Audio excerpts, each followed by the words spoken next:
Benvenuto Lega Calcio. Yo, balik lagi bareng gue Tongki di Tongki on Talk. Tot.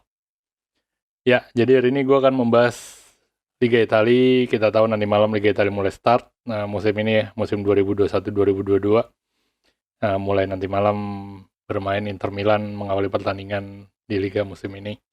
Gue pengen bahas Liga Italia di tahun 2021 ini masih enak nggak sih buat ditonton? Masih layak nggak sih buat ditonton untuk fans-fans di Indonesia? Oke, seperti kita ketahui Liga Italia itu dulu di era 90-an 2000-an awal lah, itu supremasinya luar biasa ya, lebih tinggi daripada Liga Inggris bahkan. Ya kita tahu Liga Inggris sekarang udah menjadi liga terbaik di dunia ya, dari dikemas industrinya, lalu dari pertandingannya, pemain-pemainnya, itu memang semuanya kayak jadi satu, jadi paket yang menarik di Liga Inggris. Sedangkan Liga Italia seperti tertinggal, entah apakah pengurus Liga Calcio kurang inovatif dibandingkan Liga Inggris, gue nggak tahu. Intinya sih Liga Italia ini kurang dikemas dengan baik, sehingga industrinya menjadi ketinggalan dibandingkan Liga Inggris. Oke, jadi zaman dulu gue inget, gue pertama kali suka bola kan tahun 98 ya, gue pasti udah bela AC Milan dari tahun 98, ini adalah tim gue. Kenapa gue suka AC Milan? Sederhana, karena dulu gue suka bola awal-awal, dikasih poster sama temen gue. Posternya yang bagus ya, yang bahannya kayak art paper gitu, yang kilap-kilap gitu. Dan itu posternya AC Milan. Waktu itu di poster itu ada Boban, ada George Weah, Albertini, Maldini, dan lain-lainnya. Jadi sejak itu gue suka AC Milan dan gue mulai nonton di season 98-99. Waktu itu Perugia baru promosi ya. Nah, gue ingat pertandingan pertama itu Liga Italia diawali dengan Perugia lawan Juventus. Nakata tuh pertama kali pindah ke Perugia. Jadi gue nonton. Di musim itu juga AC Milan Scudetto. Jadi gue seneng banget, gue happy banget. Pengalaman pertama gue nonton full liga sepak bola internasional itu Liga Italia, AC Milan juara. Arsenal nggak juara ya tahun itu, peringkat kedua. Jadi gue seneng banget waktu itu AC Milan baru ganti pelatih ya, Alberto Saccheroni dari Udinese ditarik. Waktu itu Saccheroni sekalian memboyong Bierhoff sama Thomas Helveg dari Udinese ke AC Milan. Dan akhirnya mereka bisa membawa Milan menjadi Scudetto. Gue ingat dulu striker Joshua Bierhoff, di situ ada Albertini. Ibrahim Ba juga masih ada, backnya ada Maldini, Costa Curta, Thomas Helveg. Kipernya waktu itu masih Sebastiano Rossi, jago banget nahan penalti. Jadi gue seneng banget. Ya, selain itu Liga Italia itu lekat banget dengan masyarakat Indonesia ya zaman dulu. Gue kalau dibilang Serie A Liga Italia di Indonesia ingetnya apa sih? Gue malah inget Ulan Guritno pakai baju Parma yang gombrong. Nah, lu kalau suka Liga Italia pasti tahu deh. Itu acara highlight Liga Italia tiap hari Minggu siang, gue pasti pantengin. Selain gue nonton highlight-highlight gue Liga Italia, ya pasti gue pantengin juga Ulan Guritno-nya. Jadi tuh Ulan Guritno melekat banget di masa muda gue, masa SMP. Oke, jadi tahun-tahun itu juga gue masih langganan bola ya. Tablet bola, gue nggak langganan sih, gue pergi ke warung majalah terdekat di rumah gue, naik sepeda atau jalan kaki, gue beli tablet bola. Dulu harganya mungkin antara 2.000 atau 1.000 berapa, gue lupa. Tiap hari Selasa dan Kamis. Gue pasti beli beli bola. Kalau udah duit lebih, gue beli majalah yang satu ini nih. Nah, lu kalau pecinta Liga Italia pasti tahu nih. Ini harganya 20.000 guys, 20.000. Enggak, fokus. Ya, 20.000. Itu 98 anak SMP beli majalah 20.000. What do you expect? Akhirnya gue beli sesekali aja ya. Jadi sesekali aja gue beli Liga Italia. Lalu kalau setahun sekali itu biasanya bola ngeluarin kayak buku panduan Liga Italia seperti ini. Gue beli juga waktu itu. Juga 2000-2001. Totti ya masih ganteng. Wih, lu punya nggak seperti itu? Ini gue juga sempat beli biografinya Shevchenko, keluaran High Soccer. Masih ingat High Soccer nggak? Terakhir ini panduan Winning Eleven. Tuh covernya aja Del Piero men, Del Piero. Emang Liga Italia itu melekat banget sih dengan masyarakat Indonesia. Itu liga besar, nggak bisa dipungkiri sih Liga Inggris kalah pamornya dulu dengan Liga Italia. Ya, ini Liga Italia, majalahnya mahalnya 20.000, jadi gue belinya jarang-jarang, tapi tiap bulan gue tetap bisa baca. Gue biasanya ke rumah teman gue di Surabaya tuh, gue kan masih tinggal di Surabaya, namanya Widi. Jadi dia langganan, dia kan tajir ya dari kecil, jadi gue langganan majalah, dia langganan dan gue akhirnya tiap sebulan sekali gue ke rumah dia buat baca majalah Liga Italia doang. Bayangin segitu fans beratnya gue. Ya, waktu itu Liga Italia bertabur bintang banget ya. Gila, di Milan tuh yang tadi gue bilang ada George Weah. George Weah itu pemain terbaik dunia loh. Dari PSG waktu itu digotong, diboyong sama Milan. Ada Maldini, lalu di Inter kita ingat ada Ronaldo Botak, Roberto Baggio, Djorkaeff, di Parma, wah Parma gila. Ada Thuram, Cannavaro, Buffon, Veron, Crespo, Chiesa, wah banyak banget deh. Itu bintang-bintang semua. Lazio juga nggak kalah ngerinya. Marcelo Salas. Wis. Ada Salas, ada Nesta, di situ ada Pancaro, ada Favali, kipernya Marchegiani. Wah, itu superstar semua. Di mana lagi Roma? Roma ada, wah Pangeran Roma Francesco Totti. Gue dulu sempet demen Roma di masa-masa ada Totti, Del Vecchio, dan Montella. Itu mainnya gila banget di Tridente ini. Gila banget. Tridente itu 3 penyerangnya. Jadi itu mainnya super banget si Totti, Del Vecchio, sama Montella. Fiorentina jangan lupa ada Batistuta dan Rui Costa. Jadi dulu Liga Italia dikenal dengan 7 tim yang terhebat ya. Terhebat La Magnificia Seven or what, I forget lah. Jadi ada Juventus, AC Milan, Inter Milan, Lazio, Roma, Parma, dan Fiorentina. Cuman ya makin kesini makin berguguran ya timnya. Parma malah degradasi lagi musim kemarin. Jadi itu masa-masa kejayaan Liga Italia dah. Mereka berjaya di Eropa juga. Milan juara Liga Champions berkali-kali. Dan supremasi Liga Italia nggak bisa dibantah. Itu dulu memang sangat superior banget dibandingkan liga-liga lainnya. Oke. Karena Liga Italia kita tahu permainannya penuh dengan taktik, strategi. Nggak kayak Liga Inggris yang kick and rush. Lu nendang dan lari. Dan mungkin secara taktik dan strategi kurang ya. Makanya bisa dibilang pelatih-pelatih Italia itu bisa sukses di mana aja. Lu lihat Conte itu sukses di mana aja. Ancelotti dia melatih di mana saja pun sukses. Si Sarri pun di Lazio, di Chelsea pun juga nggak buruk-buruk amat. Dibandingkan pelatih Inggris yang keluar. Siapa pelatih Inggris di luar? Gue ingetnya mungkin Brian Robson waktu itu ngelatih Barcelona ya. Atau Roy Hodgson juga pernah ngelatih Inter. Cuman kurang sukses. Kayaknya nggak ada yang sampai legend gitu pelatih Inggris di luar. Lawang di liga lokal aja nggak terlalu berprestasi, gimana mau keluar? Lalu kita sekarang lihat bagaimana sih persaingan Liga Italia musim ini di season 2021-2022, apakah masih seru nih, masih leksi nggak sih buat ditonton, apalagi buat milenial-milenial. Kita tahu milenial-milenial tuh udah jarang ya suka Liga Italia. Mereka pikir ini liga apa sih, bosenin banget. Mainnya pelan, komentatornya kayak mau ngantuk. Ya, Shevchenko. Kalau mungkin sekarang enggak lah. Ya, Zlatan tuh Calhanoglu, shoot. Oh, what a miss. Kayak gitu-gitu doang komentatornya, jadi bikin ngantuk sih memang. Cuman kalau yang memang sudah fans Liga Italia dari zaman dulu, mereka paham sih apa indahnya sebuah Lega Calcio ini di mata fans Liga Italia. Jadi musim ini persaingan gue rasa nggak akan jauh-jauh dari 3 tim ya. Inter Milan juara bertahan musim kemarin, Juventus sama AC Milan. AC Milan mungkin ya yang paling nggak diunggulin sih. Mungkin Juve musim ini bakal berbahaya karena masih Milano Allegri kembali. Hello Allegri.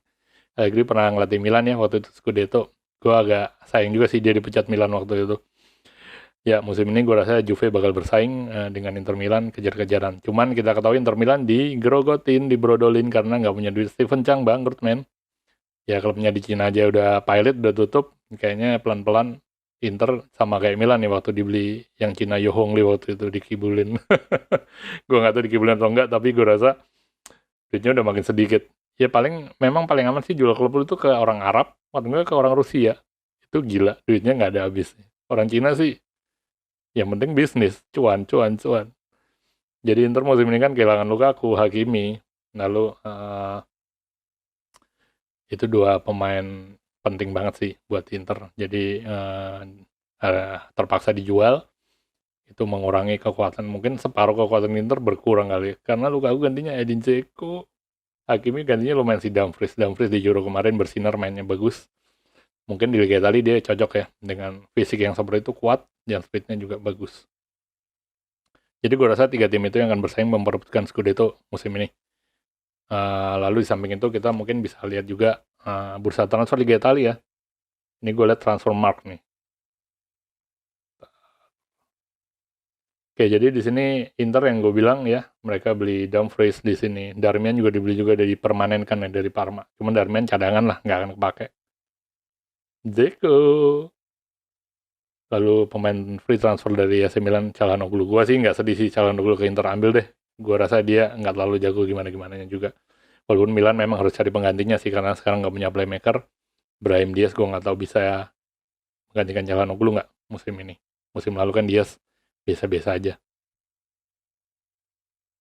Yaudah, Inter udah kehilangan Lukaku, Hakimi yang gue bilang ya, Politano ke Napoli. Musim lalu juga udah dipinjemin, jadi gue rasa nggak pengaruh.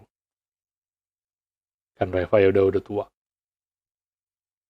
Next Milan. Nah, Milan ini jadi tim yang terboros saat ini. Jadi mereka beli banyak pemain ya, mempermanenkan Tomori, Brahim Diaz dipinjam lagi, Tonali dipermanenin juga.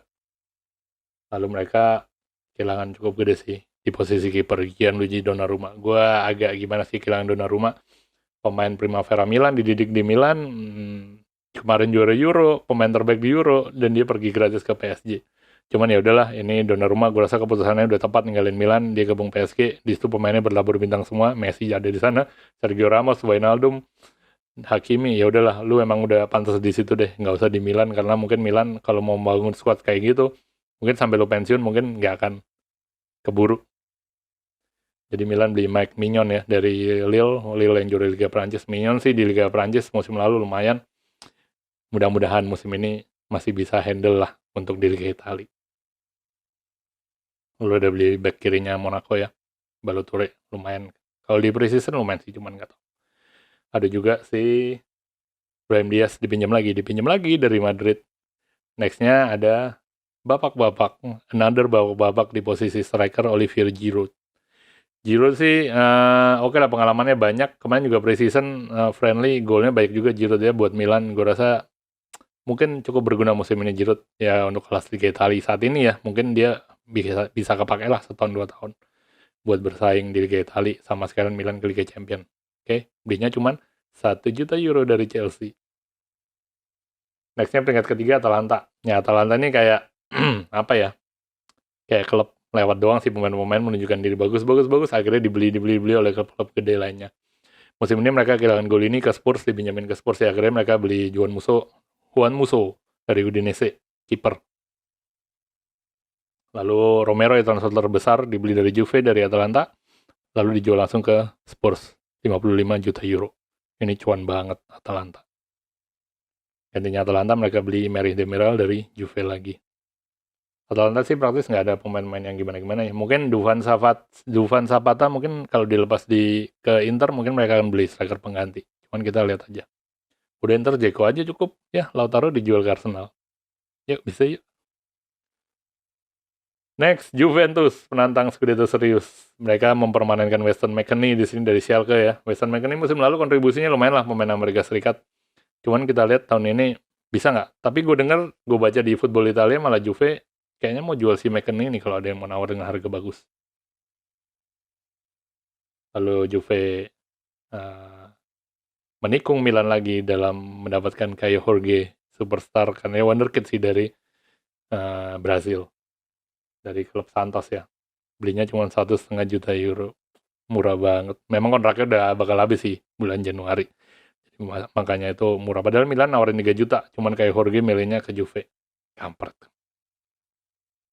Terakhir nih pemain superstar Locatelli. Locatelli ini dulu mantan pemain Milan ya. Gue bete juga sih waktu itu dijual ke Sassuolo. Akhirnya dibeli Juve. Tapi nggak dibeli sih. Itu proses negosiasinya panjang banget. Mungkin sebulan lebih setelah Euro nggak pindah-pindah nih bocah ke Juve. Juve tuh nawar terus. Sassuolo kan mau buka harga 40 juta euro. Arsenal udah nawar. Cuman Locatelli nggak mau ke Arsenal. Dia maunya ke Juve doang. Ke Juve nego sana, nego sini. Akhirnya berhasil juga dengan dipinjam 2 tahun harganya, setelah itu obligation to buy, jadi wajib beli ya, 35 juta euro, itu pun dicicil nanti 5 tahun. Gila Liga Italia, kagak punya duit. Nextnya Napoli beli Politano, dan mungkin yang nama besar ada Juan Jesus ya, free transfer dari Roma. Mereka kehilangan Haisat ke Lazio, bek kanan. Lainnya nggak ada yang terlalu gimana sih. Lazio, Felipe Anderson balik lagi ke Lazio. Lalu Roma, seperti kita ketahui, saat ini memecahkan transfer termahal dengan membeli Tammy Abraham. Wow, 40 juta euro. Striker cadangan Chelsea memecahkan rekor transfer termahal di Liga Italia musim ini. Jadi persaingan menurut gue antara 3 tim itu ya, dilihat dari bursa transfer juga Liga Italia musim ini lesu banget sih. Nah, nggak ada duit. Kenapa sih Liga Italia itu nggak punya duit? Ya, seperti kita ketahui, Liga Italia itu pamornya udah mulai turun banget, apalagi sejak ketahuan kasus Calciopoli, waktu Juventus main ngatur skor lah, si Luciano Moggi kampret itu. Dia ngatur skor, pamor Liga Italia makin lama makin merosot. Ya mungkin sponsor udah males juga sponsorin Liga Italia dan lain-lainnya. Bahkan hak siar di Liga Italia itu Inter dapatnya lebih sedikit daripada Sheffield United yang degradasi di Liga Inggris. Lu bayangin Scudetto Liga Italia dapat hak siarnya duitnya lebih sedikit daripada Sheffield United. Mau bersaing gimana, nggak punya duit. Dan tim-tim di Liga Italia itu nggak punya stadion sendiri ya. Jadi stadionnya itu masih nyewa ke pemerintah daerah setempat. Jadi kayak Pemda setempat di sini gitu kali ya. Jadi otomatis memasukkan stadion itu mesti lu sisihkan sebagian. Sorry, habis makan gue. Disisihkan sebagian buat bayar sewa stadion ke Pemda setempat. Jadi lu bayangin nggak bisa cuan 100% gitu dari stadion. Padahal stadion salah satu faktor utama pemasukan yang paling besar untuk klub sepak bola. Di Liga Italia cuma Juventus doang yang punya stadion sendiri. Juventus Stadium, makanya mereka bisa berbicara banyak lah. Kalau beli pemain bisa beli Ronaldo, lu bisa gaji Ramsey mahal banget, bisa beli Paulo Dybala, bisa beli Higuain 90 juta euro waktu itu, dan lain-lainnya. Makanya Juve kayak nggak ada lawan di Liga Italia. Untung Inter Milan musim lalu di PHP ini, tapi gue dikasih squad bagus sama Steven Seng dari Suning Group. Tapi akhir ini di grokotin juga akhirnya squadnya karena nggak punya duit, masih jual sana jual sini. Jadi seperti itu sih salah satu faktor makanya Liga Italia nggak bisa bersaing dan kurang menarik mungkin bagi pemain-pemain bintang untuk pindah ke sana. Ya pasti lu nggak bisa dapat gaji gede, kompetisinya pun kurang kompetitif menurut gue. Jadi ya mending mereka ke Liga Inggris atau bahkan Liga Jerman. Sekarang mungkin bisa dibilang lebih baik daripada Liga Italia. Oke, dan juga kita ketahui pelatih nih musim ini banyak tim gede ganti pelatih. Inter, Conte cabut ya karena Inter jadi miskin, Conte nggak mau pemain-pemain jelek. Conte cabut digantikan oleh Simone Inzaghi dari Lazio. Lazio ngambil si Sarri, Maurizio Sarri. Habis itu si Napoli Luciano Spalletti, Juventus si Allegri balik. Allegri berbahaya ya. Allegri jago banget. Jadi tinggal AC Milan yang masih pakai pelatih musim lalu yaitu Stefano Pioli. Ini mungkin jadi keuntungan juga buat AC Milan, jadi nggak butuh adaptasi yang terlalu panjang untuk memainkan skema yang diinginkan oleh pelatihnya. Jadi Pioli udah apal pemain-pemainnya, dia udah tahu cara mainnya gimana. Pioli itu mengedepankan kerja sama tim. Ya gimana kerja sama individu pemainnya begitu? Nggak bisa. Jadi harus kerja sama tim. Dan Pioli kerja sama timnya bagus. Ya mudah-mudahan konsisten. Musim lalu itu nggak konsisten. Karena ya antara pemain itu dan pelapis kurang bagus sih. Seperti itu. Jadi ini keuntungan tersendiri buat AC Milan karena mereka sudah pakai pelatih musim lalu, jadi bisa colong start lah. Tapi Allegri kita tahu juga pernah megang Juve, jadi mungkin dia nggak terlalu butuh banyak waktu buat adaptasi. Jadi begitu menurut gue. Oh ya, Milan barusan nambah ya Florenzi, bek kanan dari Roma, pinjam lagi, lalu bakal pinjam lagi Bakayoko. Bakayoko itu diperpanjang kontraknya di Chelsea biar bisa dipinjemin ke AC Milan. Kasian banget nggak sih klub Liga Italia? Oke, jadi begitu menurut gue persaingan musim ini antara Juventus, Inter Milan, dan AC Milan. Kalau menurut kalian gimana? Tim kalian gimana? Lazio? Enggak sih menurut gue. Roma belum gue masukin. Walaupun Mourinho, oh iya gue lupa, satu pelatih kontroversial. Mourinho ke Roma. Itu sih buat seru-seruan aja lah. Gue rasa Roma dengan squadnya sekarang mungkin agak susah bersaing ya buat Scudetto. Tapi we'll see. Jadi begitulah menurut gue, pendapat gue mengenai analisa Liga Italia musim ini. Masih menarik buat milenial? Gue rasa belum. Mereka harus membangun brand lagi, image lagi yang lebih bagus biar kaum milenial, kaum muda ini mau nonton Liga Italia. Yang jam tayangnya nggak enak, mainnya taktikal banget, komentator yang bikin ngantuk, itu nggak anak milenial banget. Jadi mungkin harus di rebranding biar lebih menarik buat masyarakat luas. Oke, begitu vlog gue hari ini. Sehat-sehat semua ya kalian yang di sana. Arrivederci. Ciao.